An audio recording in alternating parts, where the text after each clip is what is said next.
Hey everybody, it's Jim here. Maybe I'm a sucker after all, because even though I didn't have the greatest of experiences with the 60th anniversary Jaguar, I decided to give Fender USA almost 1 year later another chance on a new guitar. Currently in the market, well, I was in the market for a vintage spec Telecaster, and I found a great deal on one from a shop called Franklin Guitar Works. So I'm going to get into why I purchased it from them. There are various reasons for that, believe it or not, as well as taking a close look and listen to the guitar itself. This is the 63 reissue from the American Vintage II series in surf green. Now we are going to start off by putting this guitar on the bench, checking the weight of it, and checking out what kind of condition this guitar was in, because when I haven't been playing this, it's only been 2 days since I've had it at the time of filming, it's been living in its case. So not a lot of room for having damage or any sort of unwanted marks on my end at least, as well as afterwards we will be doing a sound demonstration. But before we get started, I just want to ask you, if you do enjoy this content, if you do like this YouTube channel, if you haven't subscribed, please hit the subscribe button. And at the end of the video, if you did like the video, if you found it useful or entertaining, please feel free to hit the like button as well. But let's get this thing on the scale and see how much it weighs.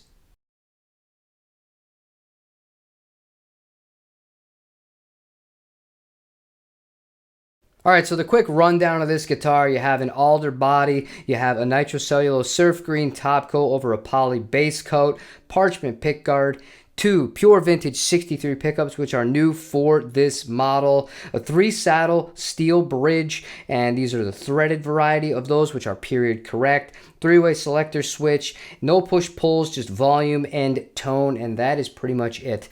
One of the only reasons we're staying at the body longer than that is because when I got this guitar and I took it out of the case, I noticed that there was quite a few surface level scratches kind of all over it, which isn't a deal breaker because there's no divots, dings, chips, or anything of that nature, but it's definitely apparent, especially when you get up in close in person with this guitar. I was like, whoa, has this guitar been, lovingly used for quite some time? Because it certainly didn't have the aura of something that was straight out of the box.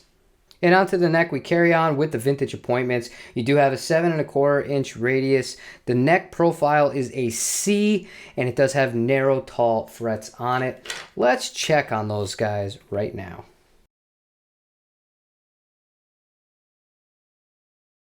Alright, so overall, really good. We had a little bit of a wiggle near the 16th fret on the bass side of the instrument, and I believe on the 9th fret as well, we had a little bit of an imperfection, but overall, really good job. Nothing that's going to affect playability whatsoever.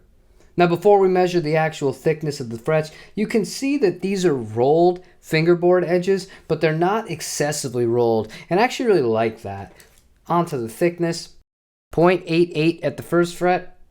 Wow, 1.0 at the 12th fret. So a very, very beefy neck on it, and I'm a big fan of that, and I wasn't expecting it to be that size, but absolutely no complaints here. And wrapping things up at the headstock here, we have a bone nut, and then we have our Fender logo with the patent underneath it on the back. Fender branded vintage style tuners. Now, outside of the surface scratches, this guitar came to me in really, really great shape and ready to play out of the case. And I have to give credit to Franklin Guitar Works for that, because they do a one-over and set up all of these guitars before they ship them out. For today's sound sample, we will be using the Tone King Gremlin amp, mic'd up by an SM57. Any reverb that you hear will be from the Strymon Volante. Any driven sounds will be from the Benson preamp and the Love Pedal Purple Plexi. Let's hear it.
I have reviewed many guitars on this channel, and honestly, Telecasters are some of the easiest guitars for me to give my assessment of because they either have it or they don't, and part of that's down to the fact that it's just such a simple guitar design. However, luckily for me, this guitar absolutely has it. I love the neck on this guitar. It makes me feel right at home straight away. It's very similar to the Fender Japan Takashi Kato Stratocaster in both the way that it feels up and down the neck and the shape of it. It's fantastic. The pickups on this guitar, I expect the bridge pickup on an American Telecaster to be great. That's no surprise there. But the neck pickup, I have to give kudos where it's due. I was very surprised by that. It was much better than I had anticipated. It's got good clarity to it. It beefs up really well with a little bit of driven or gain added on. No complaints. Guitar stayed in tune great, typical for a Telecaster, and yeah, it just rings out like a bell. It's a great guitar. However, there are a few things that I would like to share with you guys about the process of finding this exact guitar, and a few things that I learned along the way about the new purchasing process, or potentially Fender's way forward going into the next few years and beyond, potentially. When I called up a few of the places that had these in stock online that were mom and pops, they said the same things to me more often than not. We're actually not getting them in the store. You can purchase it from us, and then we're going to have it drop shipped to you from Fender. So if you want to see the guitar, yeah, there's going to be places like Sweetwater when they do have them in stock. That's an option. However, if you want to support one of the little guys, they're going to be few and far in between in that sense. They're out there, but they are a little bit harder to find. Maybe it's just the American Vintage II models in general. However, when I did find Franklin Guitar Works, I did see a few oddities, and when I say oddities, I mean straight up errors from Fender guitars.